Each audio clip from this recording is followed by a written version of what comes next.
balasan dari Iran ke pangkalan militer di Qatar. Jadi kemungkinan bakal ada perubahan jadwal. Jadi kami masih menunggu informasi lebih lanjut dari Kemenlu. Kami sambil menunggu di hotel ya. Jadi selama dari hari Sabtu kemarin sampai hari ini kami menunggu informasi kepulangan untuk ke Indonesia. Jadi kegiatannya hanya istirahat saja. Oke, jadi sambil menunggu kemudian beristirahat dan juga bercengkrama, ngobrol, berbincang dengan warga negara Indonesia lainnya. Sudah ada informasi sampai saat ini, Mas Agil, dari pihak kedutaan begitu, kapan Mas Agil dan juga rekan-rekan lainnya akan dipulangkan ke tanah air? Sudah ada informasi, Mas Agil? Untuk gelombang selanjutnya, kami masih menunggu informasi lebih lanjut ya, karena memang kemarin kan tadi malam itu kan kondisi semakin memanas ya, apalagi di Qatar ya ada penyerangan balasan dari Iran ke pangkalan militer di Qatar. Jadi kemungkinan bakal ada perubahan jadwal. Jadi kami masih menunggu informasi lebih lanjut dari Kemenlu. Bakal ada perubahan jadwal karena memang situasinya juga masih dinamis begitu ya, masih fluktuatif. Mas Agil, di sana Anda berapa orang yang masih bertahan di sana belum bisa dipulangkan, dan bagaimana juga soal logistik, pendistribusian logistik di sana seperti makan dan juga minum di sana, termasuk juga soal pemeriksaan kesehatan? Ya, kami sekitar 50 orang masih bertahan di sini. Jadi 50-an orang masih bertahan di sini dan semua fasilitas baik makanan, tempat tinggal, semuanya disediakan oleh KBRI Baku. Jadi semuanya sudah lengkap. Oke, Mas Agil, komunikasi seperti apa dengan keluarga di tanah air? Apakah lancar? Karena kan kalau kita lihat di Iran sendiri ada pembatasan internet di sana. Bagaimana kalau di Baku, Azerbaijan? Ya, alhamdulillah komunikasi di Baku Azerbaijan ini dengan keluarga di Indonesia kami cukup lancar ya, karena memang juga ada fasilitas WiFi juga di tempat tinggal yang sekarang kami tempati. Oke, Mas Agil bisa cerita sedikit bagaimana proses evakuasi Mas Agil bersama dengan teman-teman yang berada di Iran sebelum akhirnya dievakuasi ke Baku, Azerbaijan. Kita tahu kan di sana juga situasinya semakin tidak kondusif kala itu. Ya, jadi sekitar tanggal 17 kemarin, kalau tidak salah hari Selasa, kami mendapatkan informasi kalau dalam waktu dekat akan ada proses evakuasi. Dan besoknya kami juga tanggal 18-nya kami dapat informasi terbaru bahwasannya siaga 2 naik ke siaga 1, yang artinya evakuasi akan segera dilakukan. Tepat di hari itu juga kami mendapatkan informasi tanggal 20 hari Jumat itu kami harus berangkat dari Tehran ke perbatasan Iran Azerbaijan, seperti itu. Oke, Mas Agil bisa diceritakan dari Anda proses dievakuasi dari Iran kemudian melalui ke Azerbaijan ke Baku begitu. Apakah Anda melewati daerah-daerah yang kemudian daerah konflik atau seperti apa situasinya? Bisa diceritakan lebih rinci? Ya, yang pertama ya, karena saya sendiri tinggal di kota Qum, kota yang cenderung relatif aman dari serangan Israel kepada Iran. Jadi memang dari Qum perjalanan dulu ke kota Tehran. Dan kita tahu Tehran ini juga salah satu kota yang eskalasinya juga besar, gitu. Penyerangan juga lebih masif. Jadi dari kota Qum ke kota Tehran memang kita melewati tempat-tempat yang kemungkinan besar ada serangan. Namun selama perjalanan alhamdulillah memang tidak ada serangan.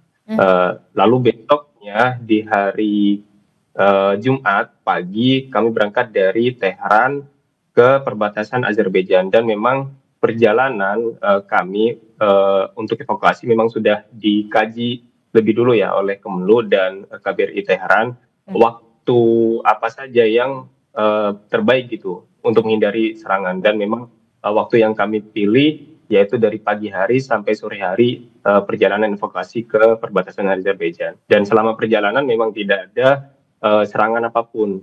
Evakuasi, Memang beberapa kali di evakuasi memang itu beberapa berarti kali menggunakan bus ya selama berapa jam perjalanan?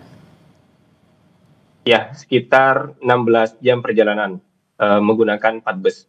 Oke, jadi melalui 16 jam perjalanan begitu ya. Nah, kalau dari warga negara Indonesia kita juga, apakah masih ada yang masih bersikuku untuk tetap tinggal di Teheran atau di wilayah Iran, walaupun memang situasinya mulai tidak kondusif pada saat itu? Ya, untuk di Teheran semuanya sudah tidak ada yang masih tinggal ya di Ah, Teheran ya. Rata-rata yang masih stay di Iran yaitu di Kota Qum, karena memang Kota Qum sendiri memang eskalasinya lebih rendah, penyerangan juga dampaknya juga lebih rendah.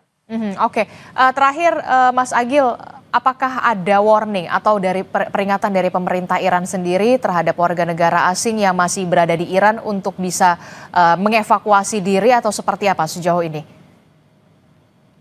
Ya, sebenarnya apa namanya warning dari pemerintah Iran itu sudah ada sejak awal eskalasi ya. Jadi awal kali penyerangan Israel ke Iran itu sudah diinformasikan oleh pemerintah Iran bahwasannya untuk warga negara asing dipersilakan untuk keluar mandiri, evakuasi mandiri dari Iran dan tidak perlu membawa surat izin karena memang sebelumnya untuk keluar masuk Iran itu memang membutuhkan surat izin.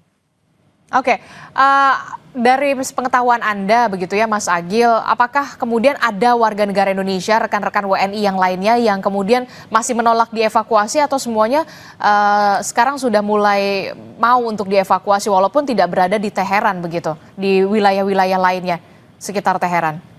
Ya, ya dari informasi yang saya dapat di apa namanya di grup eh, chatting kami, jadi memang teman-teman yang masih stay di Iran sampai saat ini juga masih menunggu informasi evakuasi tahap kedua seperti itu. Oke, Anda sebagai presiden pelajar ikatan pelajar di sana begitu, apakah ada koordinasi dan juga komunikasi dengan sesama pelajar Indonesia yang ada di Iran untuk bisa kemudian imbauan kewaspadaan termasuk juga soal mengevakuasi ke Azerbaijan sejauh ini? Ya, pasti itu sudah kami lakukan untuk komunikasi via grup karena memang komunikasi kan tertutup ya, terputus di Iran sampai saat ini. Namun untuk komunikasi yang kami lakukan menggunakan aplikasi chatting Iran. Jadi masih terus kami lakukan koordinasi dan komunikasi dan menghimbau teman-teman untuk bisa ikut proses evakuasi.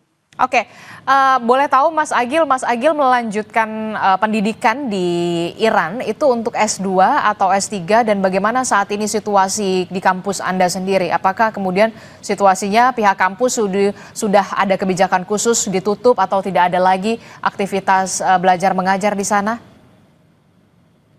Ya, saat ini saya sedang menempuh strata 2 ya, S2, Aha. dan kebijakan kampus sendiri sampai saat ini memang dipersilakan untuk teman-teman mahasiswa yang apa namanya untuk pulang evakuasi sementara dan untuk proses kegiatan belajar mengajar karena memang kebetulan bertepatan dengan libur musim panas. Oke, jadi memang lagi bertepatan dengan libur musim panas. Nah, Mas Agil, ini kan kita tidak tahu ya konflik ini apakah kita berharap konflik ini secara cepat selesai, tapi kemudian kalau skemanya ini akan berkepanjangan, bagaimana dengan kelanjutan pendidikan Anda di sana? Apakah nanti Anda akan melanjutkan kembali ke Iran ketika kondisinya sudah kondusif atau kemudian seperti apa nanti rencana ke depannya?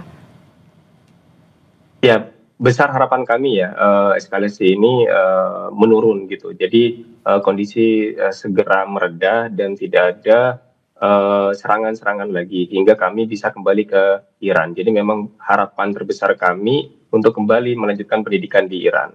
Seperti itu. Terakhir, singkat saja, apa yang ingin Anda sampaikan kepada keluarga dan juga pemerintah Indonesia terkait dengan warga negara Indonesia termasuk Anda yang sampai saat ini juga belum bisa dievakuasi kembali ke tanah air? Silakan. Oke, untuk keluarga di Indonesia yang pertama yaitu untuk tidak terlalu khawatir ya, karena sekarang kondisi kami juga yang sudah dievakuasi sudah jauh lebih aman dan kami menunggu informasi jadwal keberangkatan kami ke Indonesia. Itu yang pertama. Yang kedua untuk pemerintah Indonesia harapan kami sih kalau misalkan kondisinya nantinya semakin buruk, jadi harapan kami ada prosedur khusus gitu atau langkah-langkah yang disiapkan oleh pemerintah Indonesia untuk kami bisa melanjutkan pendidikan di Indonesia atau menyetarakan pendidikan kami di Indonesia seperti itu.